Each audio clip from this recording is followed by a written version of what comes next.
Well, the first part of the applied physics topic is called rotational dynamics, which is basically all about going around in circles.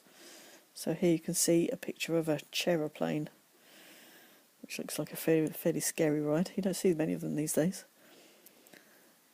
So to start off, if we remember we'll go back a quick recap about stuff you know about circles already.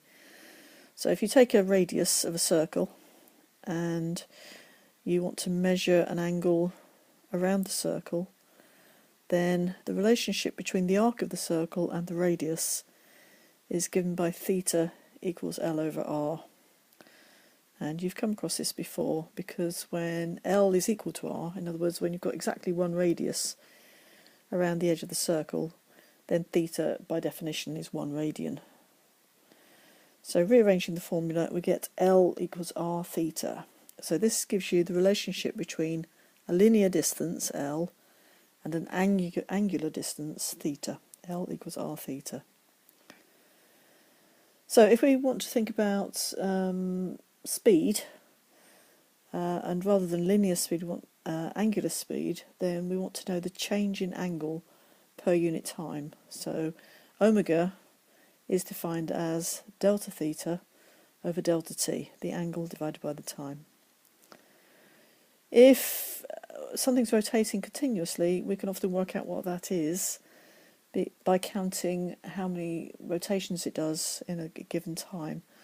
So 2 pi is one complete rotation, so 2 pi radians, divided by the time for one complete rotation, t, the period, gives you the speed in radians per second as well. So there's two ways of calculating it. Often you are given the rotational speed in revolutions per minute, which of course is not SI units, so you have to be able to convert those. So to convert the revolutions, you just multiply by 2 pi, since every revolution is 2 pi radians. And if it's to convert from per minute to per second, you only do a 60th of what you do in a minute in each second, so you just divide by 60. And then you've got your angular speed in radians per second, which is what you need for most calculations. Now, if L equals R theta, linear speed is the change in distance with time. So if we substitute in that delta L is R delta theta, we've got this equation, V equals R delta theta over delta t. And delta theta by delta t is the change in the change in angle per second. In other words, that's omega. So we end up with V, the linear speed, is R omega, so R times the angular speed.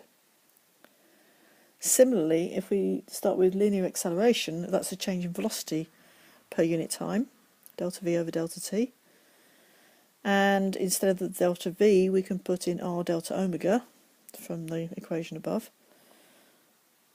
and divide by delta t. And delta omega by delta t, the change in angular speed per second, is defined as alpha. So alpha is the angular acceleration. So if we put all those together, we end up with three equations. L equals R theta relates linear distance to angular distance, angle. V equals R omega relates linear speed to angular speed. And A equals R alpha relates linear acceleration to angular acceleration. So you can see they all follow the same pattern. So the blue symbols are all linear, the green ones are all angular, and you've got a common factor of the radius multiplying each one.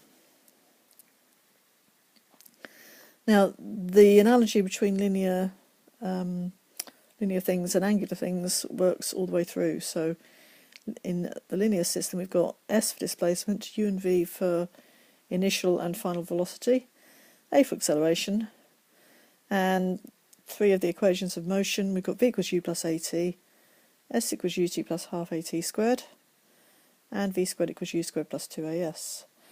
And they translate completely into the angular system, rotational system. So instead of S, we have theta. Instead of U and V, we have omega naught and omega.